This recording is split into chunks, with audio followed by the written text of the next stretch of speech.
आप पिछली क्लास में हमने देखा था कि हमने प्रस्तावना तक को मतलब स्टार्ट नहीं किया था। प्रस्तावना हमें अपनी आज की क्लास से हमने इंट्रोडक्शन क्लास में क्या-क्या देखा था कि जैसे कि हमने कुछ मूलभूत अवधारणाएँ देखी थी कि जैसे कि हमारा संविधान जो है भारतीय संविधान लिखित क्यों है? फिर इसके साथ हमने ये भी देखा था कि जो भारतीय संविधान है ये उधार का थैला है या नहीं है, इसके बारे में भी हमने देखा था। प्लस हमने अपना जो शेड्यूल है उसको भी हमने डिस्कस किया था कि कैसे हमारी आगे क्लासेस रनिंग होंगी। तो आज का जो हमारा टॉपिक है वो हम प्रस्तावना को आज हम ख़त्म करेंगे और आप एंड तक ज़रूर बने रहिएगा। आपको वीडियो अच्छी लगे तो चैनल को सब्सक्राइब और लाइक ज़रूर करिएगा। तो चलिए, हमने प्रस्तावना में हम सबसे पहले देखेंगे परिचय। परिचय के बाद देखेंगे कि प्रस्तावना का क्या महत्व होता है, फिर महत्वपूर्ण मुद्दे देखेंगे, जैसे कुछ शब्दावली होती है जैसे समाजवादी, धर्मनिरपेक्ष, लोकतांत्रिक, गणराज्य। प्लस इसके साथ साथ हम देखेंगे संप्रभु, एकता और अखंडता, ये भी हम देखेंगे। ये ऐसी शब्दावलियों का क्या-क्या मतलब होता है। फिर इसके बाद हम देखेंगे प्रस्तावना का संविधान में स्थान देखेंगे। प्लस इसके साथ-साथ देखेंगे सुप्रीम कोर्ट के द्वारा निर्णय दिए गए हैं, उनमें सुप्रीम कोर्ट के द्वारा क्या कहा गया है। तो चलिए, हम वीडियो को शुरू करने से पहले मैं आप सभी से एक क्वेश्चन पूछूंगा, इसका जवाब आपको कमेंट बॉक्स में देना है और मैं आपको वीडियो के एंड में इसका आंसर ज़रूर दूँगा। तो चलिए देखिए क्या कह रहा है, प्रस्तावना के संदर्भ में निम्नलिखित कथनों पर विचार करें। पहला स्टेटमेंट दे रखा है, प्रस्तावना को समस्याओं के कुंजी के रूप में देखा जाता है। दूसरा स्टेटमेंट दे रखा है, संविधान सभा के सदस्य के टी शाह द्वारा समाजवादी धर्मनिरपेक्षता शब्द को प्रस्तावना में शामिल करने का विचार दिया गया था। फिर जो हमारा थर्ड स्टेटमेंट है, कह रहा है केशवानंद भारती केस में प्रस्तावना को नियंत्रित संविधान कहा गया था। तो आप इस तरीके से आप देख सकते हैं। तो इसका आंसर सही उत्तर की पुष्टि करें। इसका आंसर मैं आपको वीडियो के एंड में दूंगा, तब तक आप वीडियो में बने रहिए। कि हम पहले संविधान का परिचय लेंगे, फिर इसके बाद महत्वपूर्ण शब्दावली, फिर इसका हम जो अंतिम पार्ट देखेंगे प्रस्तावना संविधान का भाग है कि नहीं, फिर सुप्रीम कोर्ट के निर्णय के बारे में हम डिस्कस करेंगे। चलिए हम आज पहला टॉपिक स्टार्ट करते हैं, संविधान का परिचय। परिचय में पहला पॉइंट दे रखा है, 13 दिसंबर 1946 को प्रस्तुत, जो 13 दिसंबर 1946 को पंडित जवाहरलाल नेहरू के द्वारा जो उद्देश्य प्रस्ताव प्रस्तुत किया गया था, प्रस्तावना के संविधान सभा में उद्देश्य प्रस्ताव प्रस्तुत किया गया था और 22 जनवरी 1947 को इस उद्देश्य प्रस्ताव में कुछ संशोधनों के साथ इसको स्वीकार कर लिया गया। तो इस प्रकार से हम निर्धारण कर सकते हैं कि हमारी जो प्रस्तावना है संविधान की वो उद्देश्य संकल्प पर आधारित है। दूसरा पॉइंट कह रहा है, मौलिक संविधान में भारत को संप्रभु लोकतांत्रिक गणराज्य बताया गया था। प्रस्तावना संविधान निर्माताओं का स्पष्ट प्रस्तुतिकरण है। फिर कह रहा है, उद्देश्य संकल्प में संप्रभु स्वतंत्र शब्द लिखे गए थे, लेकिन संशोधन करके संप्रभु लोकतांत्रिक शब्द को प्रस्तावना में शामिल किया गया। यानी कि आप देखेंगे ये जो संप्रभु लोकतांत्रिक गणराज्य है, ये मूल जो मौलिक संविधान था उसमें संशोधन के माध्यम से इसमें सम्मिलित किया गया था। तो ये हो गया परिचय। चलिए हम अगले टॉपिक की ओर बढ़ते हैं, जो हमारा अगला टॉपिक है कि सब प्रस्तावना का महत्व क्या है।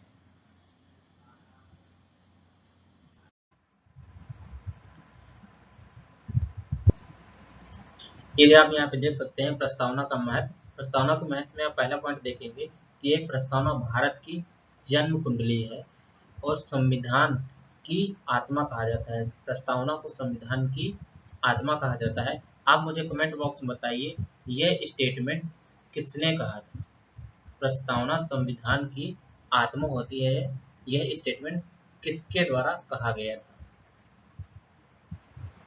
किसके द्वारा कहा गया था, ये आप मुझे कमेंट बॉक्स में बताइए। फिर थर्ड स्टेटमेंट कह रहा है, समस्याओं के समाधान की कुंजी है। अब आप यहाँ पे देखेंगे प्रस्तावना का महत्व में ही कह रहा है, संविधान की जो प्रस्तावना होती है उनकी प्रस्तावना, जब भी संविधान संशोधन के माध्यम से समाज में कोई भी समस्या आती है तो उसको समस्याओं के समाधान करने के लिए एक कुंजी के रूप में काम करती है प्रस्तावना। आप अभी जो मैंने आपको क्वेश्चन दिया था स्टार्टिंग में वीडियो को स्टार्ट करने से पहले, तो उसमें पहला स्टेटमेंट देखेंगे या दूसरा स्टेटमेंट, उसमें कह रखा है कि समस्या के समाधान की कुंजी है। इस तरीके से आप एकदम पेशेंस के साथ रखिए, आपको एंड में उसका आंसर विश्लेषण के माध्यम से जरूर मिल जाएगा।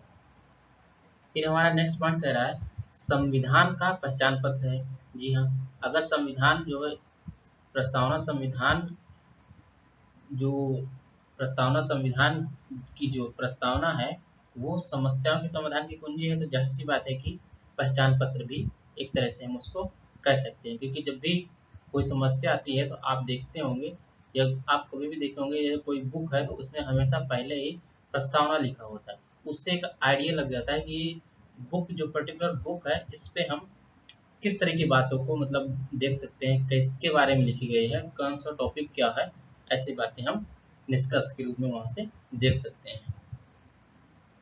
फिर अगला पॉइंट क्या कह रहा है, कह रहा है संवैधानिक संस्थाओं या अन्य संस्थाओं के प्राधिकार, अन्य संस्थाओं के प्राधिकार के गठन का उद्देश्य और उनकी प्रकृति का भी स्पष्टीकरण करता है। कौन करता है? संविधान की प्रस्तावना।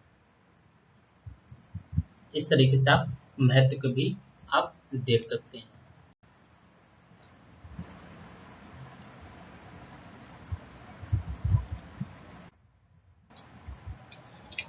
ये अपने तिरंगे के माध्यम से आप समझ सकते हैं कि जो हमारा तिरंगा है उस पे आप देखेंगे कि 3 कलर होते हैं, मोस्टली आप देखेंगे तो 4 कलर होते हैं। जो जो उसमें चक्र होता है जिसमें 24 तीलियां होती हैं, उसको 1924 में ऐड किया गया था। तो आप इसको देखेंगे तो इस कलर को हम ऐड नहीं करते हैं। मोस्टली आप देखेंगे तो हमारे भारतीय तिरंगे का नाम ही तिरंगा है, मतलब कि इस पे 3 रंग हैं।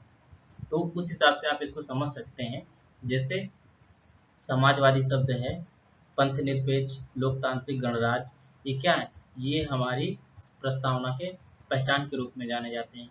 और फिर इनका उद्देश्य क्या है, यानी लक्ष्य क्या है? जैसे कि सामाजिक न्याय, आर्थिक न्याय और राजनीतिक न्याय। किस वातावरण में?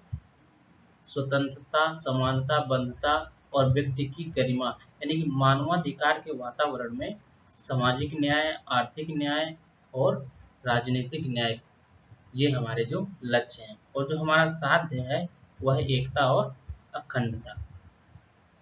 आप देखेंगे कि जितने भी प्रस्तावना में जितने भी महत्वपूर्ण शब्दावली जो लिखी गई हैं उसको आप एक तिरंगे के माध्यम से याद कर सकते हैं। जैसे देखिए फर्स्ट लाइन लिखी हुई है, हम भारत के लोग भारत को संप्रभु, संपन्न, समाजवादी, पंथनिरपेक्ष, लोकतांत्रिक गणराज्य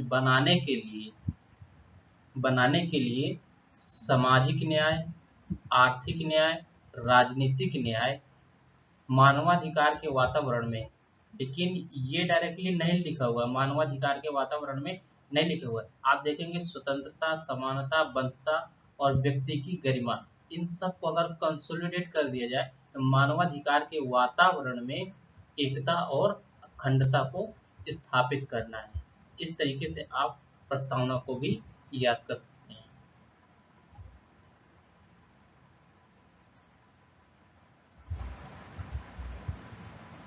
आपसे कि जो हमारा तीसरा टॉपिक है प्रस्तावना के से संबंधित महत्वपूर्ण जो शब्दावली है उसको हम डिस्कस करेंगे।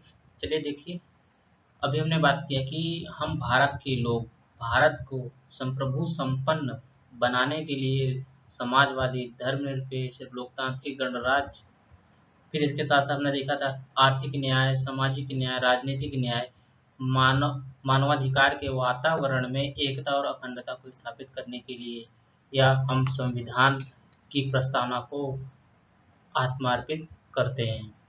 इस तरीके से आपने देखा हुआ था। तो यहाँ पे देखिए कि संप्रभु शब्द दिया हुआ है, इसका क्या डेफिनेशन होता है, इसका क्या मीनिंग होता है? संप्रभु, संप्रभु का मतलब होता है कि आप ये यहाँ पे देखेंगे कि जिसका अर्थ होता है बिना किसी बाहरी दबाव के, बिना किसी बाहरी दबाव के राष्ट्र निर्माण में निर्णय या राष्ट्र के पक्ष में निर्णय। जैसे कि जब हमारा देश आज़ाद हो गया उसके बाद देखेंगे कि जो हमारे जो आंतरिक निर्णय है उन पे किसी भी बाहरी शक्ति का दबाव नहीं होना चाहिए, जो कि हमारे नागरिकों के हित में हो। ऐसा निर्णय लेने के लिए हम स्वतंत्र हों। फिर हमारा जो अगला कहता है एकता और अखंडता। अखंडता को आप यहाँ पे जोड़ के देख सकते हैं भौगोलिक परिदृश्य से। भौगोलिक परिदृश्य की मतलब कि जैसे कि आप देखें कि टोटल आप देखें कि इधर बंगाल की खाड़ी है, इधर अरब सागर है, तो आप देखें कि पूरा जो मतलब दक्षिण भारत है वो समुद्र से घिरा हुआ है, और कई सारे स्टेट इसी से बाउंड्री शेयर करती हैं। और भी हमारी जो नॉर्थ ईस्टर्न कंट्री, इधर नॉर्थ ईस्टर्न जो राज्य हैं ये भी देखेंगे। तो इन सब को अखंडता यानी कि एक करने, भौगोलिक परिदृश्य में एक होकर के, एकजुट होकर के कार्य करने के लिए इसके माध्यम से भी आप अखंडता को समझ सकते हैं। प्लस राष्ट्र के प्रति नागरिकों को ईमानदार सम्मान यानी कि राष्ट्रीय प्रतीकों का सम्मान, राष्ट्रगान का सम्मान इत्यादि का करना भी अखंडता में आप ले सकते हैं। फिर आप देखेंगे एकता। एकता में आप देखेंगे विभिन्न विचारों और विभिन्न आस्थाओं के होते हुए आपसी प्रेम और भाईचारे का बना रहना। तो ये आप एकता में देख सकते हैं। इसका सबसे बेस्ट एग्जांपल ले सकते हैं विविधता में एकता। भारत को एग्जांपल माना जाता है विविधता में एकता का। फिर इसके बाद देखेंगे, सबसे पहले हम समाजवादी को समझने से पहले हम देखते हैं कि साम्यवाद का मीनिंग क्या होता है।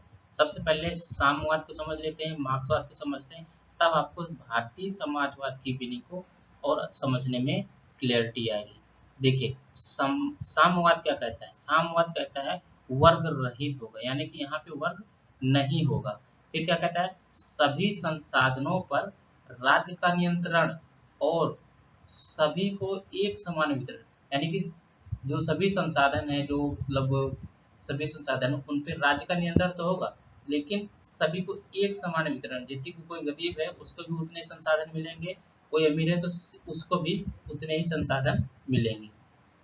और फिर क्या कह रहा है, व्यक्ति योग्यता के अनुसार कार्य करेगा और जरूरत के अनुसार लाभ प्राप्त करेगा। यानी कि जैसे कि हम अपनी योग्यता के अनुसार काम कर रहे हैं, लेकिन हमें अपनी ही योग्यता के अनुपात में ही हमें लाभ मिलना चाहिए। लेकिन यहाँ पे क्या रहा है, जरूरत के अनुसार लाभ प्राप्त होगा, ये साम्यवाद हो गया। तो ये साम्यवाद होगा। अब देखते हैं मार्क्सवाद। मार्क्सवाद एक तरह से देखें कि द्वंद्वतावाद का एक एग्जाम्पल माना जाता है, तो जिसमें द्वंद्व हो। इसमें क्या कहता है, मार्क्सवाद कहता है वर्ग संघर्ष, यानी कि वर्ग जो होते हैं संघर्ष, वर्ग संघर्ष जैसे पूंजीपति और श्रमिकों के बीच में संघर्ष होगा। फिर एक टाइम ऐसा आएगा कि श्रमिक समय के साथ पूंजीपतियों को हटा देंगे और सत्ता स्थापित करेंगे। आप देखें भारतीय परिप्रेक्ष्य में ये तो उतना फिट नहीं बैठता है। अब देखिए आपने साम्यवाद को समझ लिया, मार्क्सवाद को समझ लिया, अब आप समझिए समाजवाद को। ये क्या कहता है, ये कहता है सभी संसाधनों पर राज्य का नियंत्रण, यानी कि जितने भी संसाधन हैं, तेल, ऑयल, जितने भी संसाधन हैं उन पर राज्य का नियंत्रण होगा। फिर क्या कह रहा है, वितरण पर राज्य का नियंत्रण हो, यानी कि वितरण पे भी राज्य का नियंत्रण होगा। और यहाँ पे भी वही समान बात थी, लेकिन एक समान वितरण यहाँ पे था। यहाँ पे एक समान वितरण की बात नहीं कही गई समाजवाद में, ये इसको आप डिफ्रेंशिएट भी करते रहिएगा। फिर कह रहा है वितरण पर राज्य का नियंत्रण होगा और व्यक्ति योग्यता के अनुपात में कार्य करेगा और उसी अनुपात में लाभ प्राप्त करता है। यानी कि जैसी जिसकी योग्यता होगी उसके अनुपात में वो कार्य करेगा और उसी अनुपात में उसका लाभ मिलेगा। जैसे कि हम कोई 8 घंटे की ड्यूटी करता है तो उसको 10 घंटे का पे स्केल नहीं मिलेगा, उसको 8 घंटे का ही पे स्केल मिलेगा। फिर अगला पॉइंट क्या कह रहा है, व्यक्ति को संपत्ति रखने का अधिकार, यानी कि समाजवाद में होता है कि व्यक्ति को संपत्ति रखने का अधिकार होता है, उसको धार्मिक स्वतंत्रता होती है। और जो समाजवाद है यहाँ पे वर्ग भी होता है, लेकिन जो अमीर और गरीब की खाई जो मतलब क्रिएट हो जाएगी। अब आप देखेंगे समाजवाद में, भारतीय समाज में आप देखे होंगे एक एक अमीर और गरीब के बीच में खाई डेवलप हो जाती है, इसको पाटने यानी इसको फिल करने का भी कार्य किया जाएगा। किसके द्वारा किया जाएगा? राज्य के द्वारा किया जाएगा। किसमें? समाजवाद में किया जाएगा। तो आप देखेंगे कि साम्यवाद में और मार्क्सवाद में सबसे अधिक उदारवाद कौन है? सबसे अधिक उदार है समाजवाद। ये अधिक उदार है, इसलिए यहाँ पे लिखा हुआ है अत्यधिक उदार।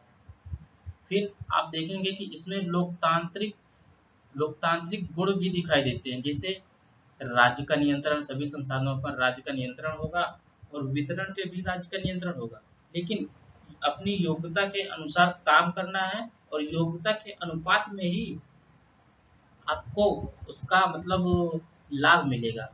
एक तरह से लोकतांत्रिकरण, लोकतांत्रिक वितरण के भी यहाँ पे गुण दिखाई देते हैं। तो आई होप आपको यहाँ पे सारा क्लियर हुआ होगा।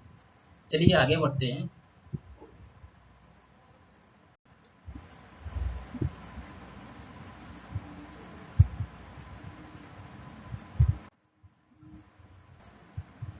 अब आप यहाँ पे देखिए, अब भारतीय समाजवाद क्या करता है। अभी तक आपने देख लिया, मार्क्सवाद भी देख लिया, साम्यवाद भी देख लिया और समाजवाद भी देख लिया। अब भारतीय समाज का दर्शन क्या कहता है? भारतीय समाज का दर्शन कहता है कि मतलब अवसर की समानता होगी, यानी कि आप देखे होंगे अवसर की समानता, जैसे मैंने भी आपको समाजवाद बताया है, उत्पादन, वितरण और विनियमन पर राज्य का नियंत्रण और राज्य द्वारा ही रेगुलेट किया जाएगा। ये भी आपने भी समाजवाद में देखा है। फिर आप देखेंगे कि जो फेबियन समाजवाद होता है और गांधीवादी समाजवाद जो होता है, उन दोनों का यह एक मिश्रित रूप है। भारतीय समाजवाद फेबियन समाजवाद और गांधी समाजवाद का मिश्रित रूप है। अब क्वेश्चन आता है माइंड में कि फेबियन समाजवाद होता क्या है। जैसे फेबियन समाजवाद मतलब वो प्रोत्साहित करता है लोकतांत्रिक प्रक्रिया को, क्रमिक सुधार को, यानी कि एक स्टेज बाय स्टेज को प्रोत्साहित करता है और बृहद उद्योगों का यानी बड़े बड़े उद्योगों का भी समर्थन करता है। प्लस आप देखेंगे कि गांधीवादी समाजवाद क्या कहता है? नैतिकता पर आधारित आर्थिक विकास और आत्मनिर्भरता, लघु उद्योग, कुटीर उद्योग इत्यादि पर बल देता है। आप देखेंगे कि गांधीवादी समाजवाद नैतिकता पर अधिक बल देता है, नैतिकता पर अधिक बल देता है। लेकिन जो भारतीय समाजवाद है, आप देखेंगे कि अवसर की समानता भी है, उत्पादन, वितरण और विनियमन यानी रेगुलेशन पर भी राज्य का नियंत्रण है और राज्य द्वारा ही रेगुलेट किया जाता है।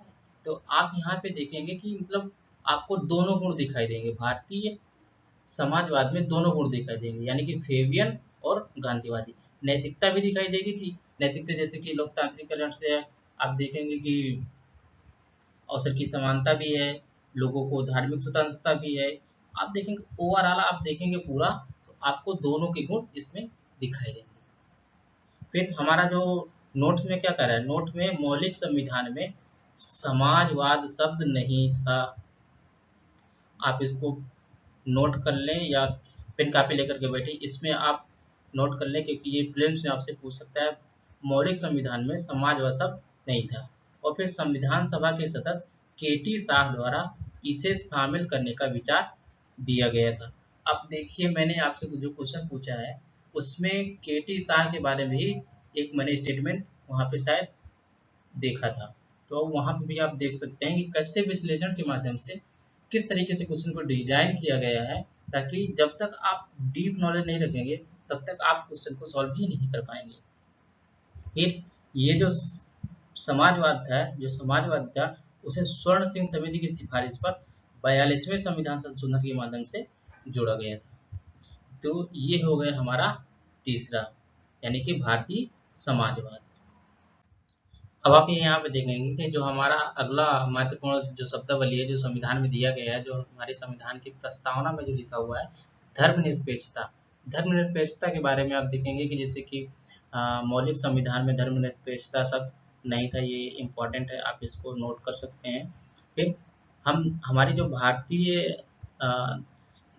भारतीय धर्मनिरपेक्षता है वो सर्वधर्म समभाव पर आधारित है। आप ये भी देख सकते हैं, अंतर धार्मिक प्रभुत्व और अंतरा धार्मिक प्रभुत्व दोनों का विरोध किया जाता है। अंतर धार्मिक प्रभुत्व मतलब कि किसी भी जाति का वहाँ पे प्रभुत्व नहीं होगा, और अंतराधार्मिक मतलब एक ही जाति के अंदर कई प्रकार की जातियों का प्रभुत्व नहीं हो सकता है। इन दोनों का भी विरोध किया जाता है भारतीय धर्मनिरपेक्षता में। यह भारतीय धर्मनिरपेक्षता ईश्वर की अवधारणा से संबंधित नहीं है। आप यहाँ पे देख सकते हैं। फिर सामाजिक न्याय हेतु राज्य द्वारा धार्मिक सुधार संभव, जैसे कि सबरीमाला मंदिर में प्रवेश, हाजी अली दरगाह। तो जैसे कि आप देखेंगे भारतीय धर्मनिरपेक्षता में जो मतलब धार्मिक सुधार किए जा सकते हैं राज्य के द्वारा, लेकिन कब? जब सामाजिक न्याय को सुनिश्चित करना हो। इसी को सुप्रीम कोर्ट के द्वारा एस.आर. बॉम्बई केस में 1994 में इसे मूल ढांचे का हिस्सा माना गया था। तो आप इस तरीके से भारतीय धर्मनिरपेक्षता को भी देख सकते हैं, जो कि अगेन 42वें संविधान संशोधन के द्वारा प्रस्तावना में जोड़ा गया था। और इसको भी के.टी. शाह के द्वारा, यानी कि भारतीय संविधान की प्रस्तावना के संविधान सभा के जो सदस्य थे के.टी. शाह, इन्होंने प्रस्तावना में शामिल करने का विचार दिया था। यानी कि के.टी. शाह के द्वारा प्रस्तावना में धर्मनिरपेक्षता शब्द को शामिल करने का विचार दिया गया था।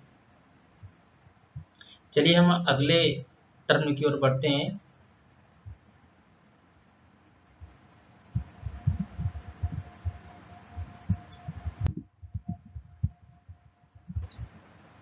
हमारा अगला जो टर्मिनोलॉजी है लोकतांत्रिक गणराज्य। लोकतांत्रिक गणराज्य आप देखेंगे लोकतंत्र इस पे छिपा हुआ है, तो लोकतंत्र को देखेंगे तो लोक प्लस तंत्र दोनों का ये युग्म है। इसमें क्या होता है? विधि का शासन स्थापित करने के लिए परिपक्व समाज से विशेष अपेक्षा की जाती है। यानी कि जो लोकतांत्रिक गणराज्य होता है उसमें मतलब विधि के शासन को स्थापित करने के लिए, यानी कानून के शासन को स्थापित करने के लिए एक मैच्योर समाज होना चाहिए जिसकी अपेक्षा की जाती है।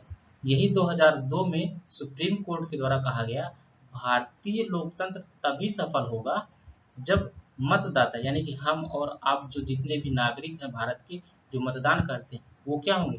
जानकार होंगे और जागरूक होंगे। तब भारतीय लोकतंत्र तभी सफल हो पाएगा। इसके साथ व्यक्ति की गरिमा, स्वतंत्रता और विधि का शासन सुनिश्चित होगा। तब चुनाव स्वतंत्र एवं निष्पक्ष होंगे। जब परिपक्व समाज होगा, मैच्योर समाज होगा, आपस में भाईचारा होगा, जानकार होगा, जागरूक होगा और व्यक्ति की गरिमा, स्वतंत्रता, विधि का शासन, इन सारे पहलुओं को शामिल कर लिया जाएगा, तब जाकर के चुनाव स्वतंत्र और निष्पक्ष होंगे। तो ये क्या हो? भारतीय लोकतंत्र की स्थापना होगी, जो कि 2002 में सुप्रीम कोर्ट के द्वारा कहा गया था। फिर सर्वोच्च शक्ति जनता में निहित होती है। लोकतांत्रिक देश की या लोकतांत्रिक गणराज्य का एक सिंपल सा आपकी फीचर देखेंगे कि सर्वोच्च शक्ति जनता में निहित होती है। और फिर आप देखेंगे भारत एक लोकतांत्रिक देश होने के साथ साथ गणराज्य भी है, क्योंकि यहाँ राष्ट्र प्रमुख का निर्वाचन होता है। राष्ट्र प्रमुख का निर्वाचन अप्रत्यक्ष तौर पर होता है, जैसे कि हम राष्ट्रपति का चुनाव ये। और आप बताइए भारत का, ये मेरा आप सबसे क्वेश्चन है, भारत का ओरिजिनल नेम क्या है? भारत का ओरिजिनल नेम क्या है? आप मुझे कमेंट बॉक्स में इसका आंसर जरूर दीजिएगा। चलिए हम तब तक आगे बढ़ते हैं, अपनी क्लास को आगे कंटिन्यू करते हैं। मुझे आशा है आप सबको भी सारी क्लियरिटी मिल रही होगी। और ये जो हमारा है, ये हमारा लास्ट टॉपिक है कि संविधान प्रस्तावना का अंग है कि नहीं। आप ये यहाँ पे देखेंगे कि सुप्रीम कोर्ट के निर्णय के द्वारा कहा गया था, कौन से निर्णय में? गोपालन वर्सेस मद्रास राज्य। कब कहा गया? 1950 में कहा गया था।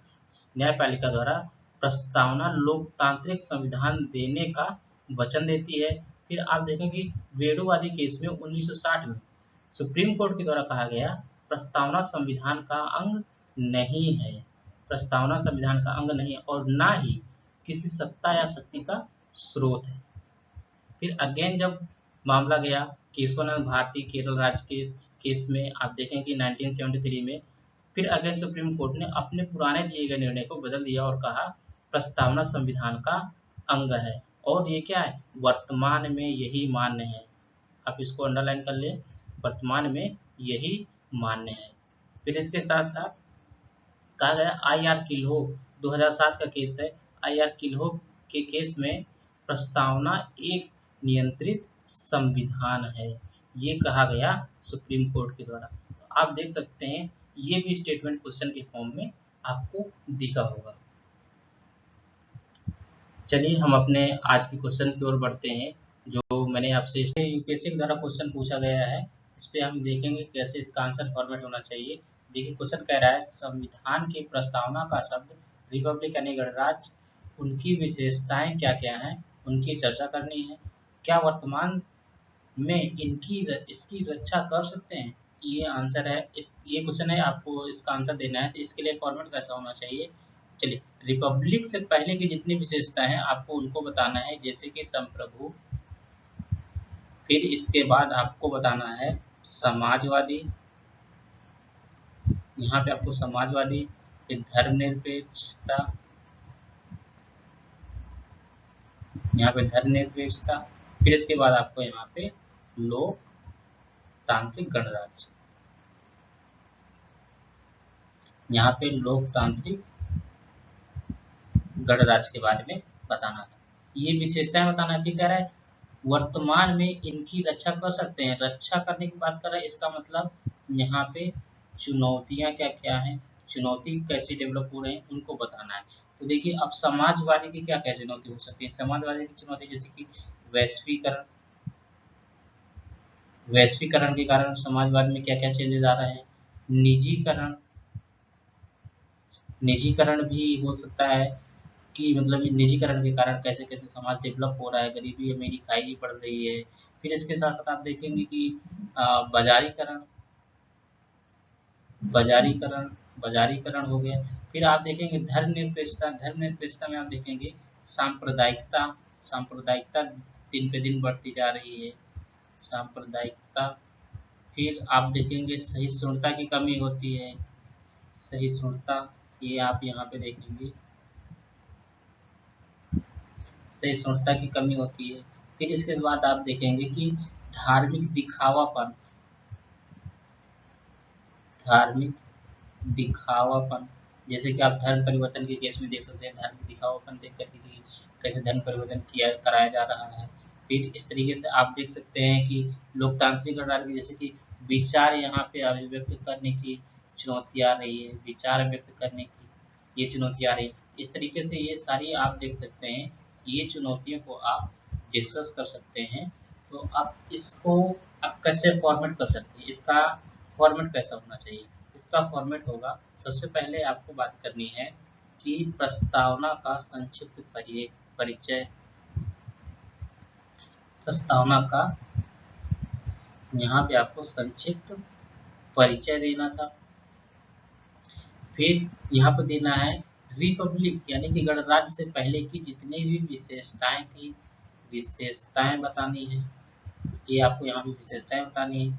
फिर इसके बाद आपको चुनौतियां, वर्तमान समय में जो जो चुनौतियां हैं उनको आपको चुनौती यहाँ पे बता देनी थी। इस तरीके से आप एक होलिस्टिक अप्रोच में इस आंसर को आप कंप्लीट कर सकते हैं। जो हमारा ये अगला क्वेश्चन है, जैसे कि पश्चिमी देशों को धर्मनिरपेक्षता के संबंध में भारत से क्या सीखना चाहिए, 2019 में पूछा गया है। 2019 में आप देखेंगे फ्रांस में किसी टीचर की किसी मतलब किसी व्यक्ति के द्वारा गला काट दिया गया था, तभी से ये मतलब वहाँ पे बहुत ज़्यादा चर्चित था, पूरे विश्व में चर्चा हो रही थी, तभी यूपीएससी के द्वारा 2019 में पूछा गया है। देखिए इसमें आपको सबसे पहले भारत की, यहाँ पे आप देखेंगे अगर फॉर्मेट देखेंगे तो भारत की धर्मनिरपेक्षता को यहाँ पे बताना है, भारत की धर्मनिरपेक्षता को बताना है। फिर इसके साथ साथ आपको यहाँ पे पश्चिमीकरण और भारतीय धर्मनिरपेक्षता और पश्चिमी देशों की धर्मनिरपेक्षता में कैसे डिफरेंस है, ये यहाँ पे आपको डिफरेंस बताना था। फिर जो आप देखेंगे कि क्या सीख सकता है। तो सीखने के लिए आप, जैसे मैंने बताया, सर्वधर्म सॉरी सर्व हाँ सॉरी सर्वधर्म समभाव, ये यहाँ पे सर्वधर्म समभाव, फिर इसके साथ धार्मिक बहुलतावाद, यहाँ पे आप देखेंगे धार्मिक बहुलतावाद, और आप देखेंगे सभी को संरक्षण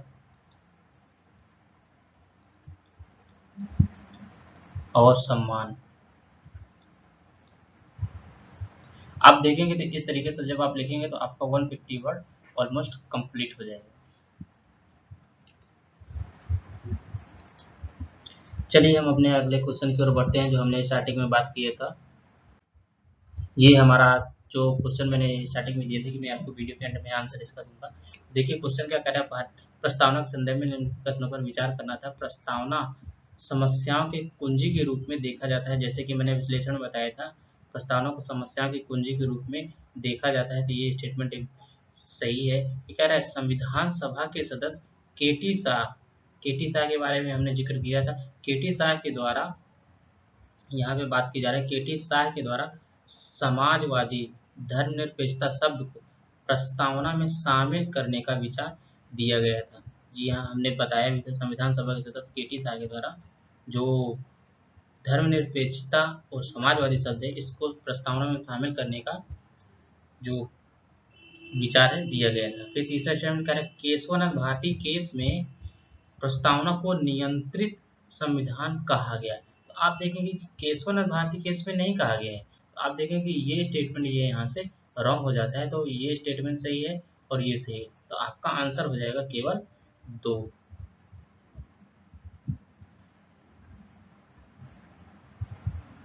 सॉरी, ये यहाँ पे केवल 2 नहीं होगा, ये आई थिंक यहाँ पे टाइपिंग एरर है। तो यहाँ पे होगा ये, सॉरी, आपका ऑप्शन नंबर 4 1 एंड 3 यहाँ पे दे रखा है, ये भी नहीं होगा। तो यहाँ पे होगा 1 एंड 2, 1 एंड 2, ये वाला आपका ऑप्शन यहाँ पे सही होगा। इस तरीके से आप देख सकते हैं कैसे आपको एक विश्लेषण के माध्यम से पूरा समझ सकते हैं। तो आई होप आपको वीडियो पसंद आई होगी। वीडियो पसंद आई तो वीडियो को लाइक करिएगा, शेयर करिएगा, और अभी तक आप अपने चैनल को सब्सक्राइब नहीं किया है तो सब्सक्राइब कर लीजिए। धन्यवाद।